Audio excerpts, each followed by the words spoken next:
At this time, I'd like to call the Nashville Town Council to order on June 3rd, 2025. Would you please stand for the pledge? I pledge allegiance to the flag of the United States of America and to the republic for which it stands, one nation, under God, indivisible, with liberty and justice for all. Let us pray. Father, we invite you into this council meeting tonight. We ask for your wisdom and your guidance, your leadership in making all the decisions that we make be great for our citizens of Nashville. Amen. Amen. Okay. Do your thing today.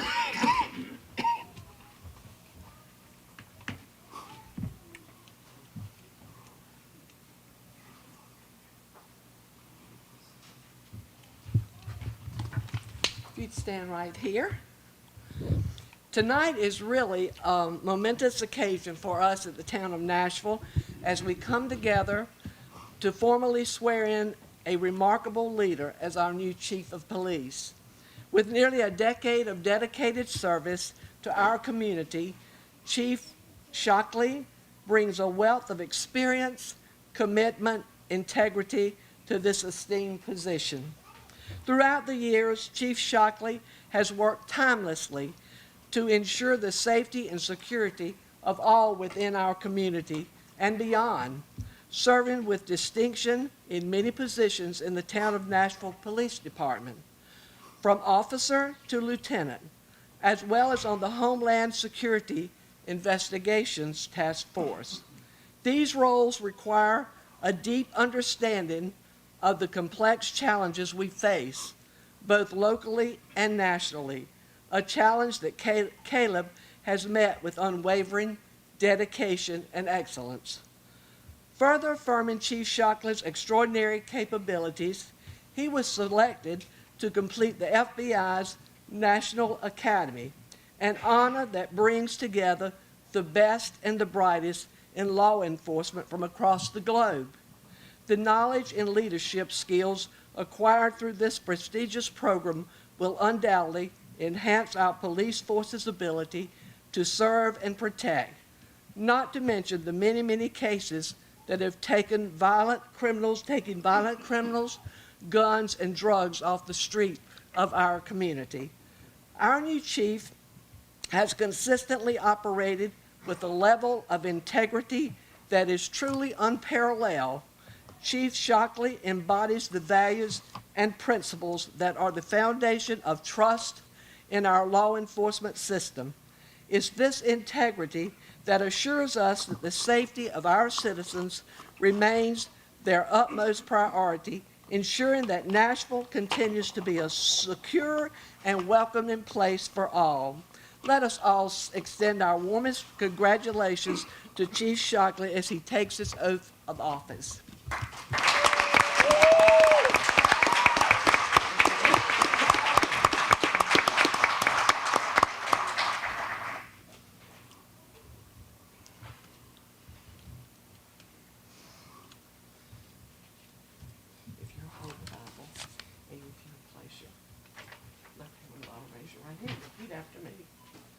I, Caleb Shockley, do solemnly swear that I will alert and vigilant and be vigilant to enforce the criminal laws of this state. I will not be influenced in any matter on account of personal biases or prejudice.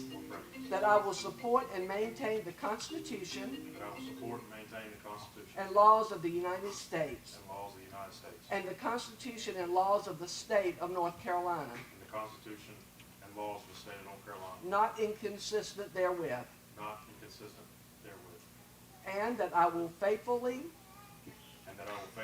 and impartially discharge and execute the duties of my office as Chief of Police according to the best of my skills, abilities, and judgment. So help me God. Yay!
Thank you so much.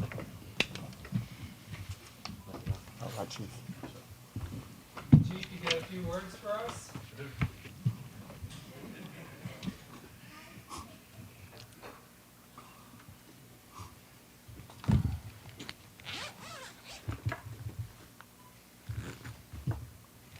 Good evening, everyone. To the mayor, town council, my family, fellow officers, friends, and citizens of Nashville, thank you for being here. It's an honor of a lifetime to stand before you today, sworn in as the chief of police of our town.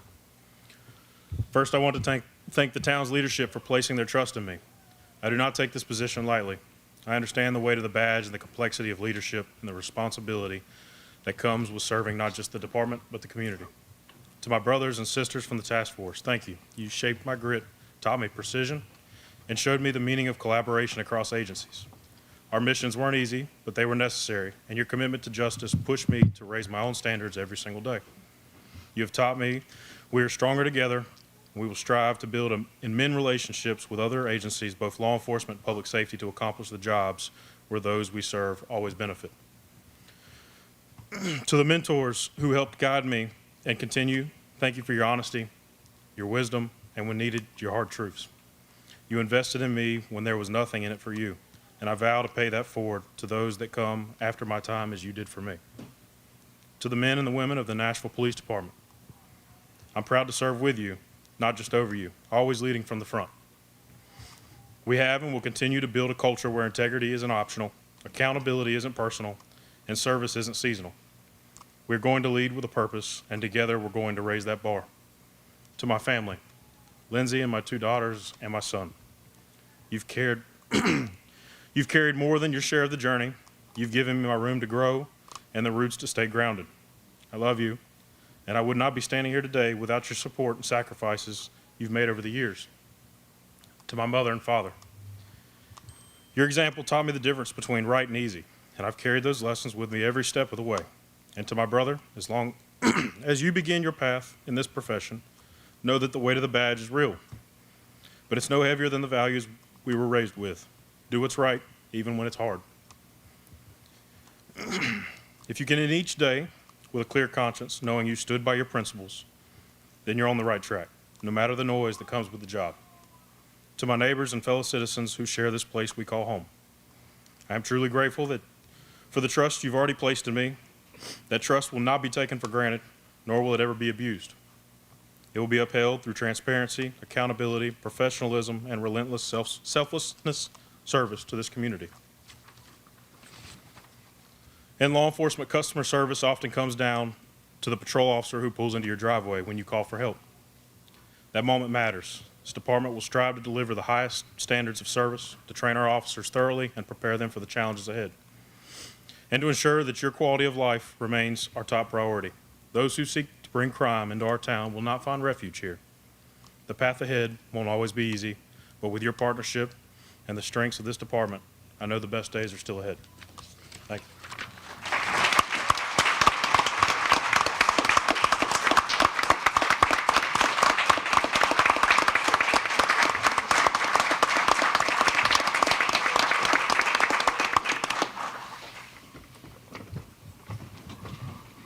Thank you so much. And if any of you just came for this swearing in, you certainly feel free to leave at this time. We understand. But we do appreciate you coming so very much.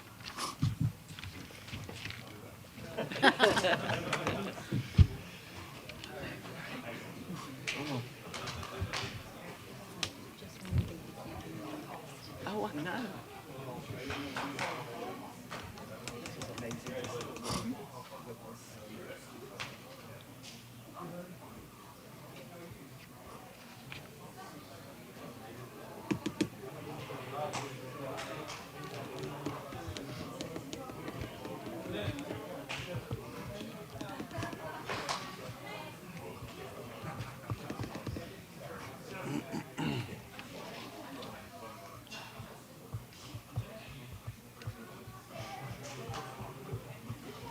said his brother.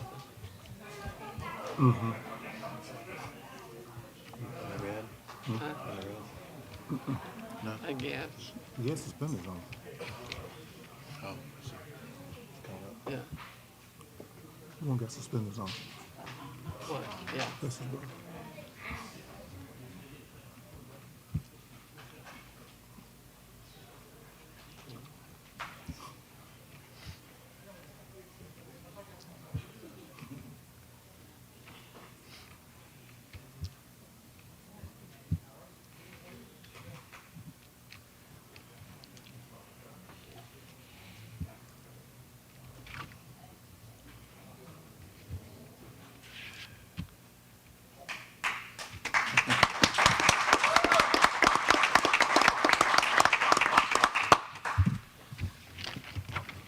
How great was that? The next item on our agenda is the approval of our meeting minutes, and the first ones are from May 6, 2025, the town council meeting minutes for that meeting. Did you find any mistakes in those that we need to correct? If not, do I hear a motion to approve? So moved. Is there a second? Second. The next set of minutes is to review is from our budget work session. Did you find any corrections to that? If not, Being none, I move to approve. is there a second? Second. All those in favor? Aye. Motion, the minutes are approved. The next set of minutes are review and approval of our 5/21/25 budget work session. Any corrections to that? If not, do I hear a motion to approve? So move. Is there a second? Second. All those in favor, let it be known by saying aye. Aye. Minutes are approved. The next item on our agenda is our public comments. Remember, you have 3 minutes per speaker, and we have one tonight. We have Christopher Sandy. If you'd come and state your name and address.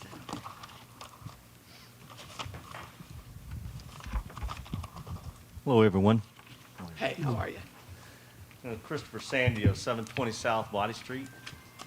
Just had a couple things to go over. We just want to let people know that, full service building supplies, and we sell all different kinds of things. And one of those things that we sell is shipping containers. And at the last minute of the meeting, there might have been a concern with that, but don't worry. We're working on to make it everything just as peaceful as possible, and I'm partnered with the city, and we're going to straighten out kind of some of the ordinance things that we need to work out that's not quite the way we need to be.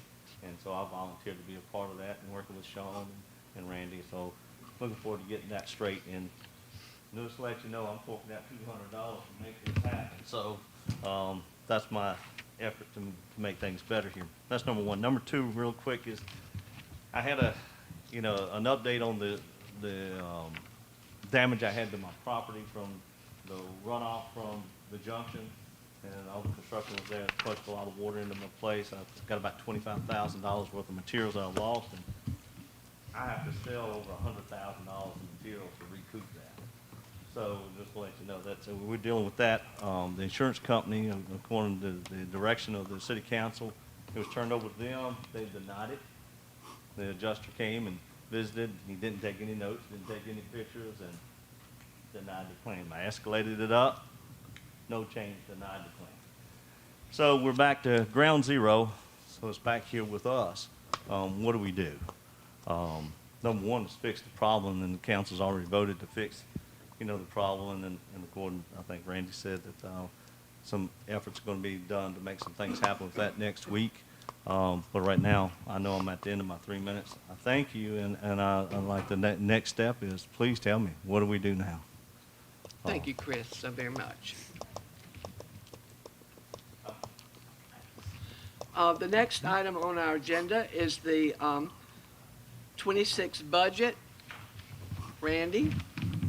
Mayor and council, as you guys know, because you were involved, several meetings for putting together the FY26 budget for the town of Nashville.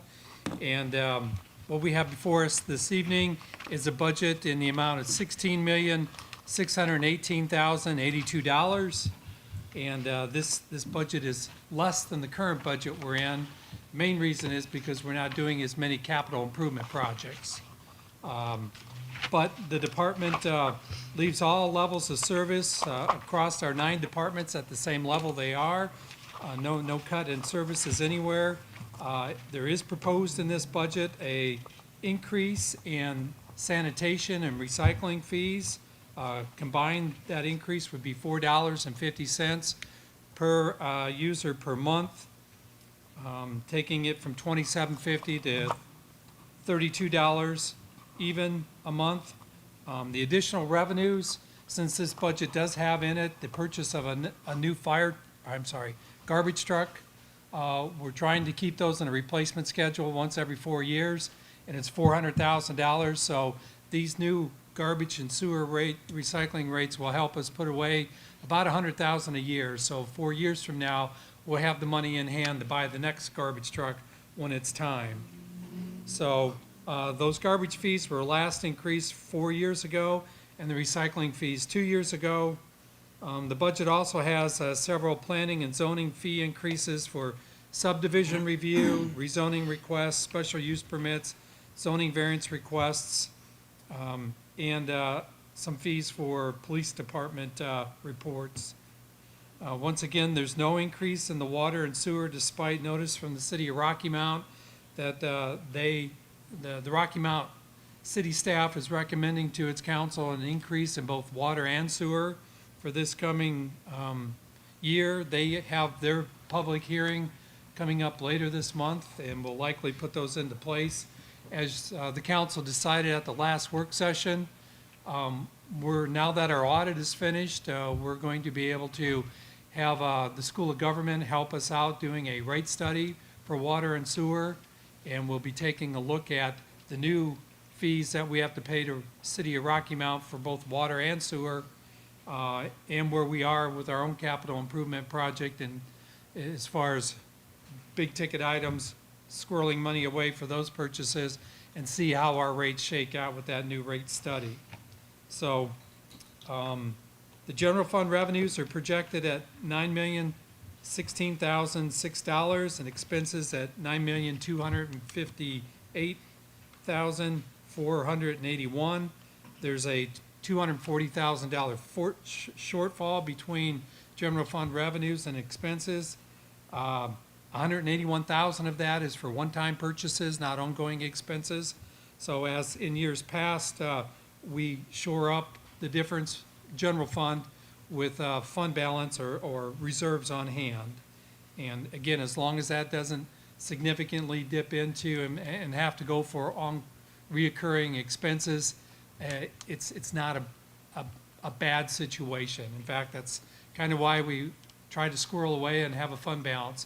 So if we do have a year where we have to do some things, we have the money there to do it, despite what our projected revenues might be. So the budget achieves and maintains this high level of fund balance that the council wants to maintain at $4,691,000 compared to $4,628,000 for half of the general fund's expenses.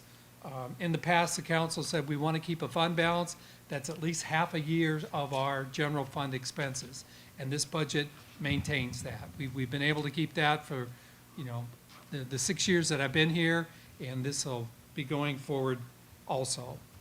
So with all that, Mayor, if you want to open the public hearing on this budget. Before I open the public hearing for this budget, though, as mayor, I just would like to say how much I appreciate how every department head works so diligently, and the council working on this budget to be fair and provide services, but be considerate of the citizens. And I just want to say thank you for that so very much. Do I hear a motion to go in public hearing concerning our budget? Move to go in public hearing. Is there a second? Second. All those in favor? All right. Is there anyone that would like to speak towards the budget for our 26, 27 year? It goes so fast. 25, 26 year. If not, do I hear a motion that we come out of closed session? So move. Is there a second? Second. All those in favor, let it be known by saying aye. Aye. So at this time, do I hear a motion for us to adopt the 25-26 budget with ordinance 2025-20? So moved. Is there a second? Second. All those in favor, let it be known by saying aye. Aye. Thank you so much. Motion carries. The budget is approved. The next item on our agenda is the UNC Nash Health Sidewalk Waiver Report. Mayor and council, as you know, UNC Nash Health has announced that they're going to be building a medical facility here in Nashville on Red Oak Road, and we've already had a review of their site plan. The town does have requirements for commercial developments to put in sidewalk fronting the development that's going to be built on what we have coined walking corridors. We have one from 2015 that shows Red Oak Road as being a walkable corridor, which would mean any development like this has to have sidewalks on its frontage. We also have a more updated plan. Our most recent is the bicycle and pedestrian plan that was done a couple years ago. And it also came up with a walkable corridors map, which that one does not include Red Oak Road. So UNC has representatives here this evening to make a formal request to waive that sidewalk requirement. And without further ado, I'd invite them to come to the podium.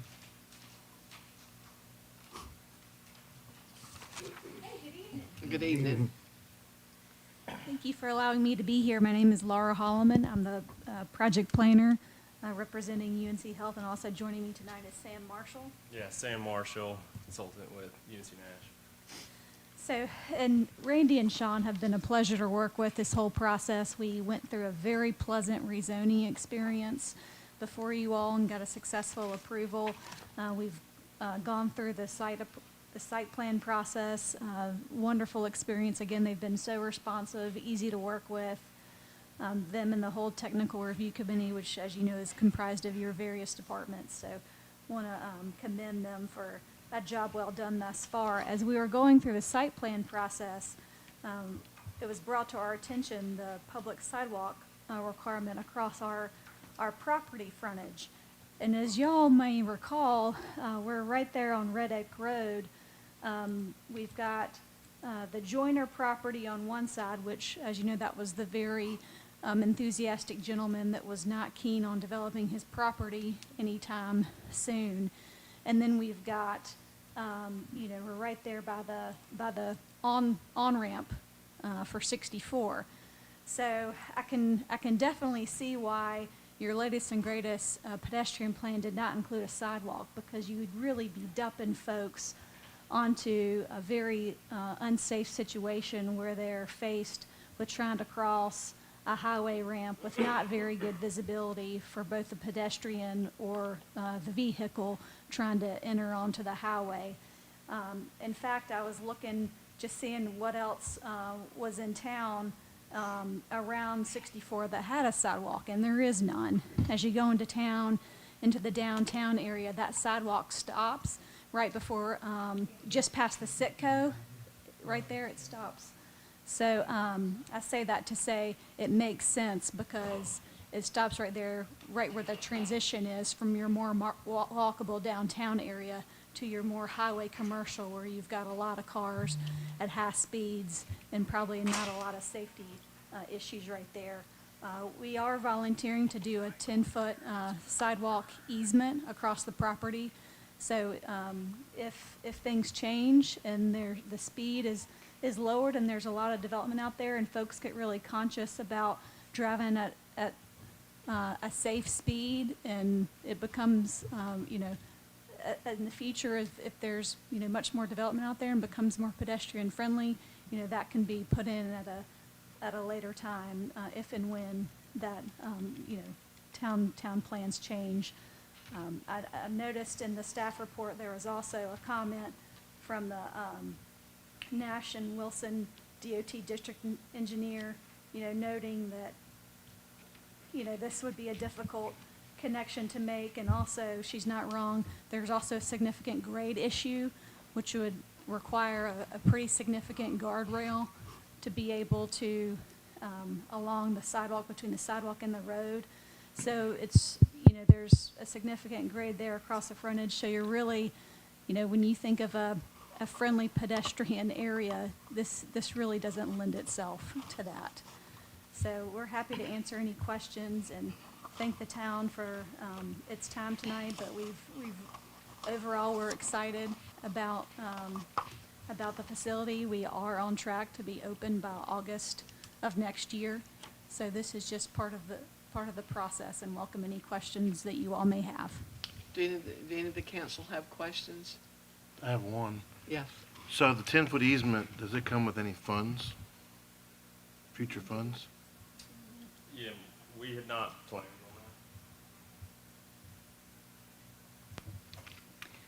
on Mayor, if I may. So my two questions, one was how much of I understand that maybe people don't want to sell their property right now, but development brings development. So how much property surrounding this is developable where we see something bigger happening in the future? And then my second one is, it doesn't show it on this map, or maybe it does and I just can't see it. We've talked for many, many years about doing a walking trail on the sewer outfall line. And that ends up touching the property that's just, I guess, northwest of here, that Joyner property.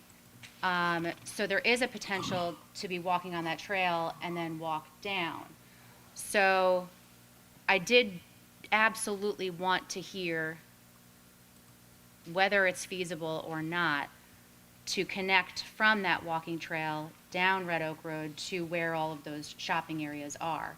Because I understand right now it looks like this, but 10 years from now it will look very different. And to Bill's point, I would hate for it to be put on the town to do this versus on each developer that comes in. But if it's completely unsafe, not feasible, we'd have to move heaven and earth in order to get sidewalks, then I understand sometimes it doesn't make sense. Well, and to piggyback on that, if we don't do this side, then across the street develops, and then they're going to want the same exception. The same waiver. So, I mean, I don't know. Mayor, Yes. well, I listened to what you said. I think I understood you say that if the landscape would change in future years, where the necessity was there for a sidewalk, that UNC would be willing to accommodate that. Did you say that? I said we with this development, we'd have an easement dedicated, and therefore the town wouldn't have to acquire right-of-way to build the sidewalk. It would already be in place. But it would be the town's cost to put the sidewalk in. Which currently the ordinance is the Is developer. the developers what? Randy, help us out here. Well, the question, I don't know if you can see it if it's dark enough, but the sewer outfall line is at the bottom of the hill, and it's in this little, it's in this area right here. The future trail to Rocky Mount along that route would be there, and it's approximately about 1,000 feet away from the UNC site. Right, what I'm saying is though, if that Joyner property eventually develops, are we then gonna have people walking on that walking trail, going to the Joyner property, coming to the UNC Health property, and then eventually wanting to make their way down? But that might not be possible. We might have too many on-ramps, off-ramps, 64 passages where it would never make sense to walk from there to Walmart. And I don't foresee any development coming on the south side of their location. Yeah, I think it's pretty 'Cause wet, that's wet and To too much grade the involved. there. west and the, yeah. Help me understand the guardrail. I don't think I understand completely what that means. It just means the grade is such that you wouldn't have, like when you come into downtown, it's relatively flat. You've got your road and your across the property frontage. It's pretty favorable here. You've got a significant grade change where you'd be, your pedestrians wouldn't be at the same grade as the street. So That's not there- the property though, is it? That's south of it, right? The south of it. The tall trees is where the property is, I believe. Yeah, it's Okay. Right about Yes. where that sign Yep. is on the left. Yeah. Yep, Yeah, that's the corner. yep. So I understand the grade, I understand there's a change, but I still don't understand the guardrail, so I don't know who can explain Well, it. part better. of what Kim Moore was saying, where it goes under the overpass bridges to put a sidewalk through there, the sidewalk, she would recommend be elevated, 2.5 feet to 3 feet up, and have a railing Have a along it. rail to keep But that's not this property, that's a different property. It's not this property, no, but Right. it's. In order the- to make the connection possible Yes. from this property to the Walmart area. Right. Right. And she said we would need to have pedestrian crosswalks across Eastern Avenue, and as you head north on Red Oak Road, at the off-ramp onto Red Oak from 64. And then when you get under the bridges to the on-ramp on 64, have another pedestrian push button. Now, none of that is something that is physically impossible to do. It's just, it comes with a pretty good price even today. She didn't rule out that there might be funding available from the DOT in the future to help the town connect Eastern Avenue up to the medical site. But she said for the foreseeable 5 to 7 years, she doesn't see any funding available for that, especially with what the DOT is doing in Western North Carolina right now.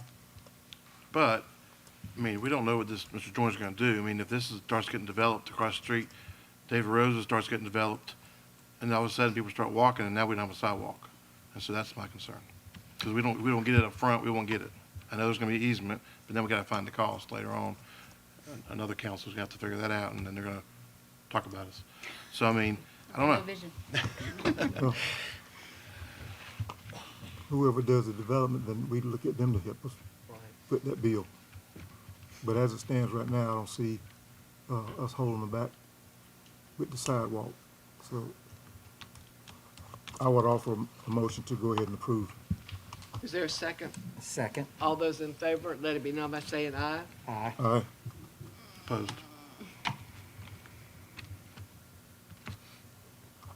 Opposed. I'll say aye and break the tie. But we are very excited you're here. Thank you. Yeah. And we are very excited. Thank you, I appreciate that. We also like sidewalks. We do too. We're just trying to be mindful I of what's mean, going on. Again, we're beside you here, we really are. Dangerous Yeah. place out there. I don't think, Don't ever have a I sidewalk. don't think we're gonna worry about a I sidewalk. don't think we will either. It's not coming. I hate setting that precedent because then, as you said. I know. And I went and looked at. But we are gonna have the 10-foot easement, right? Yeah, we're gonna I have to, went still and got looked these. at West Willis, they don't have a sidewalk. Thank you so much. The next item on our agenda is the resolution supporting the application for the Water Resources Development Grant at Stoney Creek Wetland Restoration Project Phase 1. That's a mouthful. Good evening, Mayor and Council. At the May 6th council meeting, we came before you with this, with a request and a similar resolution. This is supporting application to the NC Division of Water Resources Development Grant Program. And if awarded, funds would be used to continue our efforts to enhance the wetlands by removing invasive species, establishing native vegetation, and stabilizing the stream bank. At that meeting on May 6th, we did approve the resolution and working with the North Carolina Wildlife and Outdoor Recreation Foundation to allow them to facilitate that grant for us. And Tammy Rundle is here from NC Work tonight if you do have any questions for her. When she was going through the application, there was some specific language that needed to be in that resolution for the application. What you have before you is a resolution with that language in it. And I will be glad to answer any questions you may have about that. Are there any questions for the Corey? I'm just glad to see it. Well, in that case, do I hear a motion to adopt Resolution 2025-18? So move. Is there a second? Second. All those in favor, let it be known. Aye. Aye. Mayor, if I may, I did have one question. Okay. I know we can use matching funds from elsewhere, are we gonna, as a town, have to put forth any money for this project if we are granted? Okay. No, we are All right, not. wonderful, thank We you. are able to use our staff time and volunteer time for all the privet pools and all the work we've done down there before. Obviously, Tammy is very good at what she's done and has come up with the match up to that 1.25 million. All right, thank you. Thank you so much. Thank you, Corey. The next item on our agenda, Sean, is amending ordinance 2025-15, rezoning the Nash Arts and Nash Senior Center.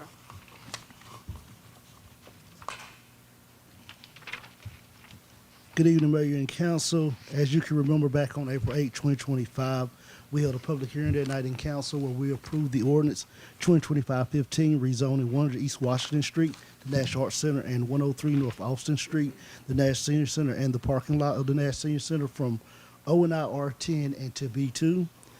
After submitting the ordinance 2025-15, we did find some discrepancy because we had it listed at 0.91 acres. Nash County had already went ahead and got it recombined to make it 1.61 acres. So talking with Brad Parker from Nash County GIS, he asked if we could resubmit another ordinance, 2025-15A, taking out the 0.91 and just leaving in the parcel numbers. He said this would be sufficient for his records. He's already gone in to start working on making the change in the GIS map, but just something to have for his records. So 10 years down the road, if ever questioned, he can see that we did correct it. Are there any questions for Sean? I got a small question. Why aren't we putting the acreage back in that's correct instead of leaving it blank? It's no big deal probably, but. It is. I asked Brad if he wanted to do that. He said he didn't have a problem with us going forth now with all our ordinances, not putting the acreage in, just in case this happens again. We don't have to come back to council to get y'all to recorrect it. It's just pretty much passed on. Oh, so we're gonna leave it out in the future for other things? Yes, sir. I For got going you. forward, he said we and him both came together on agreement that we think that'll be the best interest. So it doesn't slow him down with fixing the GIS atlas. It doesn't have to bring us back to council to make a correction on it, just in case this happens. I mean, it's a once in a lifetime thing that probably happens. This is one of those times. Okay. Do I hear a motion to pass and approve ordinance 2015-15A, removing the acreage reference from the Nash Arts Centers and Nash Senior Centers rezoning ordinance? Move to approve. Is there a second? Second. All those in favor, let it be known by saying aye. Aye. The next item is the demolition of derelict house at 121 Circle Drive. Once again, good evening, Mayor and Council. We started working on this property back on June 8, 2021. We sent Ms. Silver a letter for a formal hearing. Ms. Silver was able to attain a building permit. That did put the case on hold. The permit has expired due to inactivity by Nash County inspections. Ms. Jones, the code enforcement officer for the town of Nashville, sent out a certified notice on December 20th, 2024, informing the property owner that we were opening the case back up. The hearing was held on January 6, 2025 with myself and Ms. Jones. Terms were set by Mrs. Jones that it needed to be done within a certain amount of days to either have a CO or either pass all your rough-in inspections. Due to the status of the house, everything had to be roughed in because they tore all of that down. To show good faith that you were moving forward, Ms. Jones did go out and conduct an inspection back on May the 7th, 2025, revealing that the property was in the same condition. She went back out again and saw that it was still in the same condition. So what we are asking tonight, council, is to give the planning department the authorization to let the owner know they have 60 days to gain a certificate of occupancy, get all the rough-ins passed, inspections either passed. If not, the council will be hearing this case again on August the 5th, where we'll have a vote for demolition to have this house removed. Any questions for Sean? Mayor, Yes. is 60 days gonna give her enough time to do the rough in on this house? I would say if she's very adamant and had a good contracting crew, you could probably get your rough ends in and get them inspected and be heading towards final with some time. But the only reason why the ordinance says we have to do 6 days, and I think the reason why we're kind of being more stringent on this one is because she's been having the house in the same condition since June 8, 2021 and having It is very unsightly, but I'd hate to give her 60 days and she get 50% roughed in, right. and then we pull the rug out from under. She can come back to us. Well, if she did do that, if we did get, let's say she got building rough in passed and electrical rough in passed, but still was waiting on plumbing and mechanical, I think we could have some good graces, show a little good faith that you made some steps towards getting this thing going on, the project and rolling, and we can make steps saying, okay, let's continue on, but let's continue on the path we're going with getting this thing completed. Well, I don't want her to get the idea that we're gonna let her keep dragging this thing out Right. year after year after year. I think the 60 days will kind of ignite a fire in her to go ahead. If she really wants to get this project going, at least get one of those 4 trays passed through a rough and final inspection to let us know that she is showing good faith. Yeah, I agree. So at this time, do I hear a motion to approve a 60-day order to Loretta Silver to bring the house at 121 Circle Drive to an occupable condition or remove it through demolition? So moved. Is there a second? I'll second. All those in favor, let it be known by saying aye. Aye. Those opposed, motion carries. Thank you, Mayor. Thank you, Council.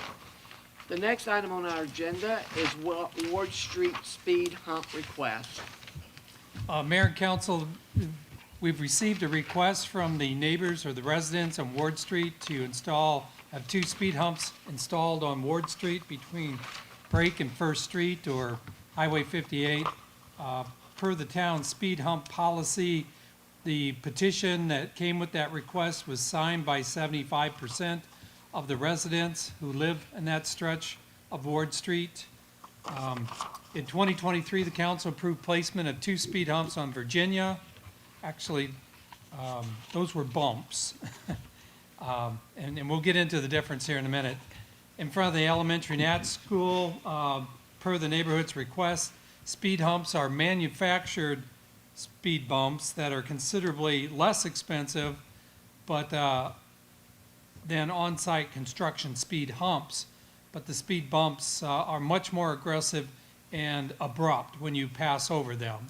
And if you've ever driven over those on Virginia Avenue, you probably don't exceed 7 miles an hour when you do. Because if you do, you feel it. Now, speed hump is like what we have on Golfer's Lane. There are 3, I believe, on Golfer's Lane, and they're constructed differently. Those were made with a cement block lined up across the road, 8 inches high, and then asphalt ramped 12 feet in either direction from that, from 0 all the way up to the 8 inches and then back down. They are quite a bit more expensive. Got a price from Williams Paving to put in a speed hump on Ward Street, and they're just shy of $5,000 per speed hump. I don't think our public works crew could do a true speed hump like we have on Golfer's Lane, because you need that paving equipment and machinery to lay that asphalt down and to be gentle and wrap it up and down. So I just wanted to point all that out, and we do have several representatives from the Ward Street neighborhood here this evening that I believe would like to address the council. Who would like to address the council? My name's James Manson. Come up to the mic, please, James. Thank you. My name's James Lynch. I live on Ward Street. Been there for quite a while. And quite a bit have changed, and more changes coming with the new project or whatever coming back in the back. We have a lot of traffic coming through there, and a lot of it is not people that live there. It's people just taking a shortcut from, I said, 58, come on around to Austin Street and keep going downtown to the light. But once we put this housing development back there, it can significantly change the amount of traffic we got, and we can't get police. They said, I talked with one policeman. He told me that the reason they couldn't set up over there because they had to have all 4 tires on the state property. And you can't put 2 on the road, 2. And I seen that they park in Birchwood completely off of state property. And we give you a ticket if you come through there flying. But we can't get it over there. But now they're going to tell us that it's too expensive. And they've laid it up here in front of us. We'll talk about how much it's going to cost to develop. And if they're talking about where I'm thinking it can cost a lot of money because this is land is like mountainous area, valleys and peak. But we just asked for 2 speed bumps for our safety in our community. Because some of the people come through there so fast, I wonder sometimes if they gonna be able to stop, and when a lot of them don't stop, they shoot right on out in the road. But, you know, it's kind of hard to see, because over there, we talk about on Golfers Lane, I ride through there. If I come in from Birchwood Drive, I guess it is, all the way around to the very end of Golfers Lane, I count 6 speed bumps, or whatever you might call it. And we can't get 2. There's something wrong with that. And you tell me why we can't get 2 and somebody else gets 6. Because that street I'm talking about go right past the mayor that you took his place, right by his house, is because he was the mayor and you got it. Well, I don't know about that, but anyway, I understand where you're coming from, James. Yeah, but you know, it kind of irritates me. A lot of stuff we ask for, it ain't, to me, it ain't a But lot. what about those bumps like are on Virginia Avenue? Well, I personally don't think the neighborhood would appreciate those. I don't know. Have you Well- gentlemen driven over in front of the elementary school, the speed bumps? I mean, we're talking So- humps, which are more gradual.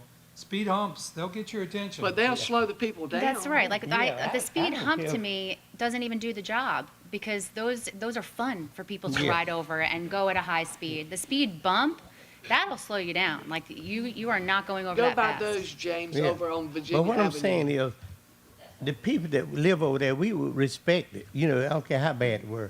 But we trying to slow down the people that just coming through there to make a quick transfer from one side of town to the other.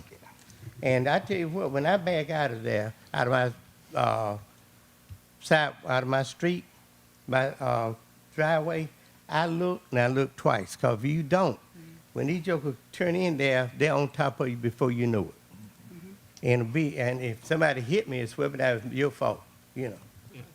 And I don't All we think is there's trying any to get some reason to help. be on this road other than if you live Oh, there. I know, but So, they do have I'm- a lot of traffic. Well, Yeah. what he's saying with the new development that's anticipated coming back there, there's gonna be, traffic's gonna double. At Oh, least, sure. it's gonna It at least is. double coming through there. So my only question is, do you want the hump or do you want the bump? Like I said, I don't know the hump from the bump. Well, my question is there's other alternatives out there without doing a hump that with landscape and curve in the road that slows down traffic that looks better and is not a hump. A hump causes somebody in front of your house to slow down and then hit the gas and go really, really fast. Well, And if you got these 2 we talking about, Wall Street ain't that long.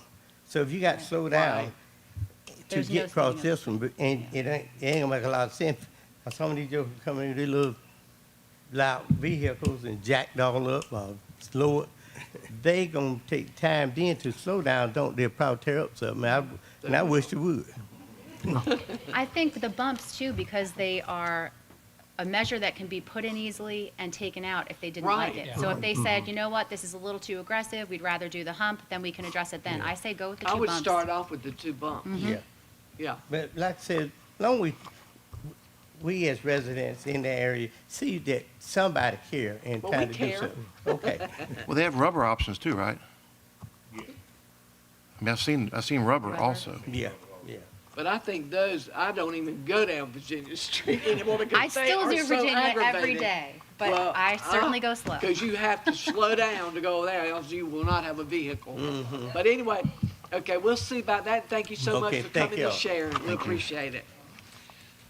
Do we need to approve or disapprove? So do I hear a motion to approve placing some type of, what did you call Speed them? bump, Bumps. yes. The speed bumps on Ward Street? I make a Mayor, if I motion. may, Sorry. let me make a motion that we do agree to put speed bumps or Okay. humps, whatever the options are. Let's do something there on Right. Ward Street to impede what we know is coming and potentially what's already there. Yeah, okay. Xavier, can you amend that for me to include other options that would slow down traffic? Do we look into all the options? Because there is other options Well, besides here- a hump. Well, here's the thing, Bill, I hear where you're coming from, but my concern is hump or bump, and because I think that speaks specifically to what they are requesting, and some of the other things, I'm not familiar with, not sure of at this particular time. So let's start with that and try that. That would be my motion. I make a motion, yes, I second your motion that we do the Right, speed right. bump, Bumps. so that if there's something that comes in the future that they say this is too aggressive, this isn't going to work, we can always just remove this and go there. But I also remember seeing a friend of mine up in Pennsylvania, I think it was, with zigzaggy road line. No, it's no. Mm-mm. We're gonna go with bumps. I hear a motion and a second. All those in favor, let it be known by saying aye. Aye. Motion. I'm opposed, only because I think we need to do other options, Okay. and that wasn't an option. Okay, well, motion carries. I have, a I'm que- not against it. I do I'm have a for question. traffic slowing. I just don't like the bumps. I do have a question. Yes. Randy, since we've approved for them to get speed bumps in the Ward Street area, what time span are we looking at getting them put in there? We can get them ordered tomorrow, have them here next week, and the guys can get them put down probably next week. I'd like to see that done. I think those that we did in front of the school were about $2,200, $2,500 altogether. Okay. No, for both sets of speed humps. They're not very expensive. They aren't all that expensive, but they do the job. And if they don't work, we can always We can move them look and do at something somewhere else. else. If the neighborhood is not happy with them, we can pull them up, as We can Kate pull 'em said. up. Try something different. Thank you Please so much. order them tomorrow, please. The next item on the agenda is changes to the Town of Nashville COLA and merit policy. Trey? Good evening, Mayor and Council. I come before you after discussing with our Finance Director, Tressa, the results of the financial audit. We need to make some changes to the COLA and merit. Instead of having it go into effect on July 1, it needs to go into effect the first full pay period in the new fiscal year. And Tressa, if I murder this, I apologize, but it's to prevent us from having to do a budget amendment to put it back in the previous year, which results in a violation of the audit. And it also allows us that buffer we need so we're not coming over budget by putting money back, taking money out of a previous year once we've closed out the budget. In addition, I also noticed while I was reviewing it that there was a tenure requirement to be eligible for the COLA, but not for the merit. You had to be here 6 months to get the COLA, but not 6 months to get the merit. So I just added the 6 month to the merit to make it uniform. And then based off of the council's feedback about the evaluation is not really playing into merit, we did put in the caveat that if you do not have a satisfactory evaluation at a minimal, you're not eligible for merit. You would still be eligible for COLA, but not for merit. And the reason why we didn't put in a tiered system is after talking with the town manager and the department heads, there's a lot of uneasiness about a tiered system, but this still puts some emphasis on the evaluations, but also doesn't overcomplicate things. Okay, so do I hear a motion to approve making COLA and merit pay increases for town employees effective the first full pay period in the new fiscal year? Move to approve. There's a second. All those in favor, let it be known by saying aye. Aye. The next item on our agenda is emergency inclement weather policy amendment. To quote Chief Joyner, there are two seasons, budget season and hurricane season. And we're getting ready to go into hurricane season, and we were looking at our inclement weather policy. And after receiving feedback from several department heads, we're recommending some changes. One is putting in some tiers to provide clarity to who is required to remote work or come into work based on whatever the town manager decides. Currently, there's really no definition to it. If you can remote work, you do. If you can't, you don't. And the way our policy reads is if you telework, remote work, even if the town is closed, you get paid for that day, but then you get inclement weather leave to use at a future date. And several conversations have been had, and a couple department heads are like, well, I really don't understand the concept of making them remote work when the town's closed, and then when the town's open, and I could use them more, giving them inclement weather leave to use in the future just because they technically can remote work. It's not that big of an ROI. So the change kind of puts in a tiered system that puts the flexibility in the hands of the department head and the town manager to say, yes, this one does need to, this one doesn't, versus a blanket, everyone remotes work if you can. Talk to the finance department as well. Financially, it's a little bit more responsible because instead of someone getting administrative leave or getting paid to work at home and remote work who's not used to it, is not as productive, and then double dipping, for lack of a better word, and getting inclement weather leave, it shores up a little bit of the financial responsibility as well. Any questions for Trey concerning this? If not, do I hear a motion to approve amending the town's inclement weather policy to improve clarity and flexibility of the policy?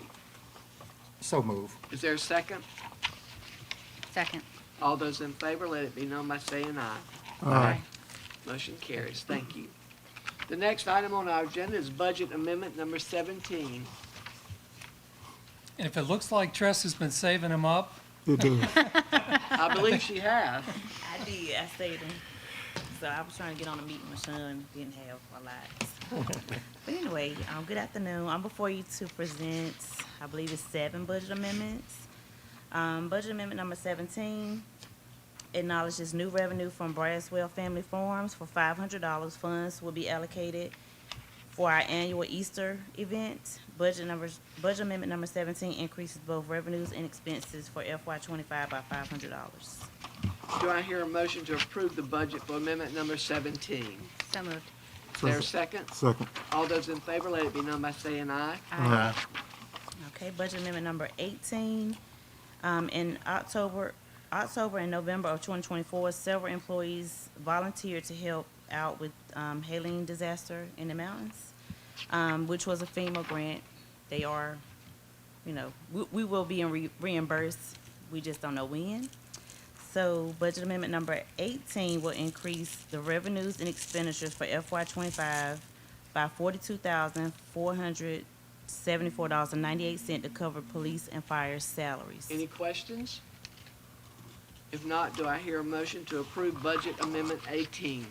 Move to approve, we just don't know when. Second. All those in favor, let it be known by saying aye. Aye. Aye. The next item is budget amendment number 19.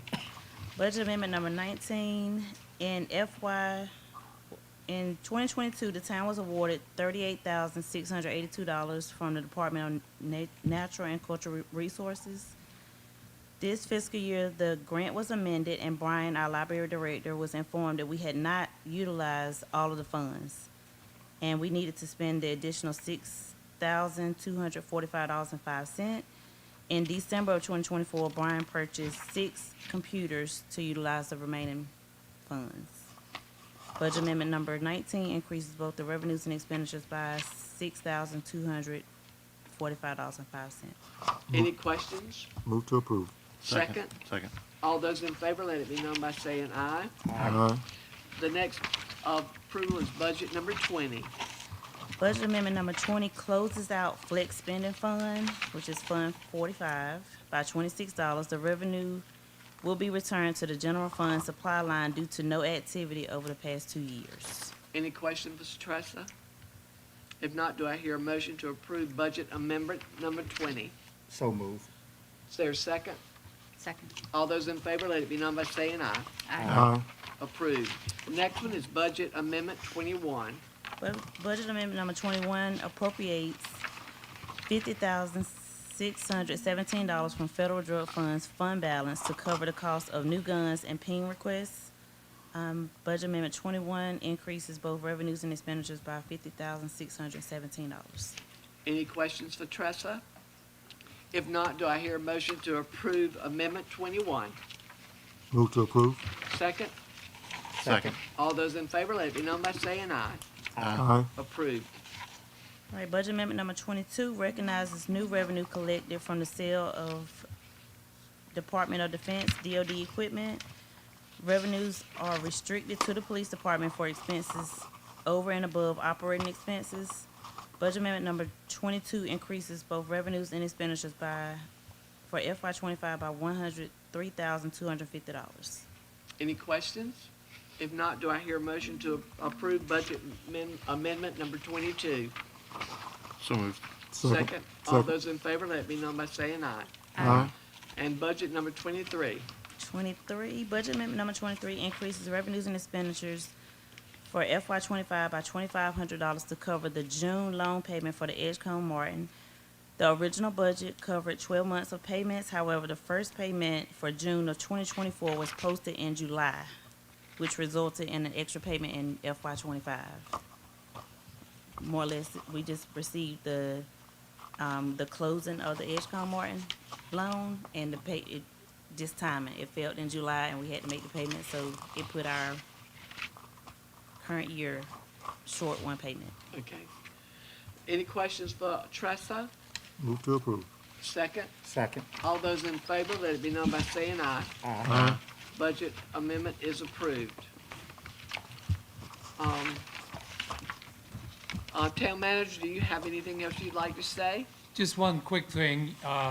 The BRIC program, as you may recall, was defunded by the Trump administration. We were invited to submit an application to that funding program to rebuild our sewer outfall line out to Old Carriage Road, where it connects them with Rocky Mount and carries our sewage to Rocky Mount for treatment. We've been informed that there's a hazard mitigation grant that possibly can do the same thing. So we were invited to submit that project for that funding source. So this last week, the staff prepared a letter of intent and two PowerPoint slides, and we got that taken care of. So we'll wait and see. Thank you very much. Any comments from Congress? I mean, from Congress. council? I just promoted Got all of promotion. you. I don't want to be a part of Congress. I understand. Anybody else have a comment? If not, we thank each of you for coming tonight, and I thank the council and the heads of the departments. And do I hear a motion to adjourn? So move. Second? Second. All those in favor, let it be known by saying aye. Aye.